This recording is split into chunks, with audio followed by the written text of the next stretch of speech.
అంబేద్కర్ కోనసీమ జిల్లా రాజోల్లో నిత్య పూజలు అందుకుంటున్న లక్ష్మీ నరసింహస్వామి వారి ఆలయ ఉత్సవ కమిటీ చైర్మన్గా దెందులూరి రమేష్ అయితే ప్రమాణ స్వీకారం చేయడం జరిగింది. రాజోల్ ఎమ్మెల్యే దేవరప్రసాద్ సమక్షంలో ఆయన ఈ ఉత్సవ కమిటీ చైర్మన్గా ప్రమాణ స్వీకారం చేయడం జరిగింది. కూటమి నాయకులందరూ కలిసి ఈ ఉత్సవాలను జయప్రదం చేయాలని, వచ్చే భక్తులకు ఎటువంటి ఇబ్బందులు లేకుండా అన్ని ఏర్పాట్లు పూర్తి చేయాలని ఎమ్మెల్యే దేవరప్రసాద్ అయితే ఆదేశించడం జరిగింది.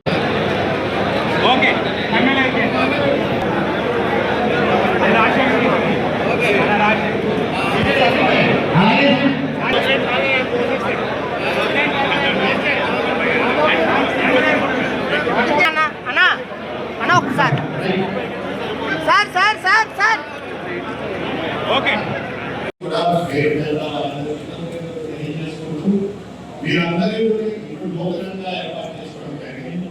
కానీ మీ అందరి నుంచి ఆశించేది ఒకటే, ప్రతి సంవత్సరం కూడా ఈ మహోత్సవం అనేది చేయడం చాలా చాలా ప్రాధాన్యత ఉంటారు. చాలా మంది ప్రజలు కూడా ఈ జిల్లాయే కాదు, ఇతర జిల్లాల నుంచి రాష్ట్రాల నుంచి కూడా రావడం జరుగుతుంది.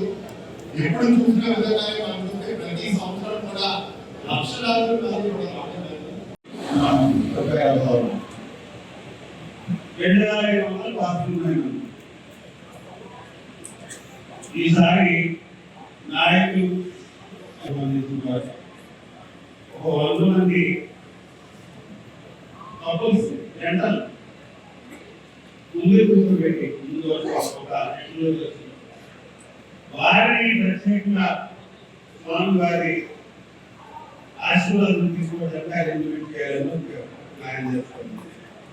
దాంతో పాటు వారు 600 అయితే ఇంకొక 600 తప్పనిసరిగా స్వామివారి దర్శనానికి అరేంజ్మెంట్ కళ్యాణంలో చేసుకోవాల్సిన అవసరం ఉంది. కాబట్టి అలాంటి అరేంజ్మెంట్ 2500లో 1000 పాసులు సుమారుగా లోకల్ నాయకులు చేసేట్టుగా అరేంజ్మెంట్ చేస్తాం.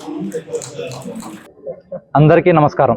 దక్షిణ కాశీగా పేరు పొందిన శ్రీ అంతర్వేది లక్ష్మీ నరసింహస్వామి వారి కళ్యాణోత్సవం ఈ నెల 25 నుంచి 2వ తారీఖు వరకు అత్యంత వైభవంగా జరుగుతున్నాయి. ఈ ఉత్సవ కమిటీ చైర్మన్ కింద నన్ను నియమించిన గౌరవనీయులు ఎమ్మెల్యే దేవరప్రసాద్ గారికి, ఇన్ఛార్జ్ గొల్లపల్లి అమూల్య గారికి, మన ఎంపీ హరీష్ మాధుర్ గారికి ప్రత్యేక ధన్యవాదాలు తెలియజేసుకుంటున్నాం.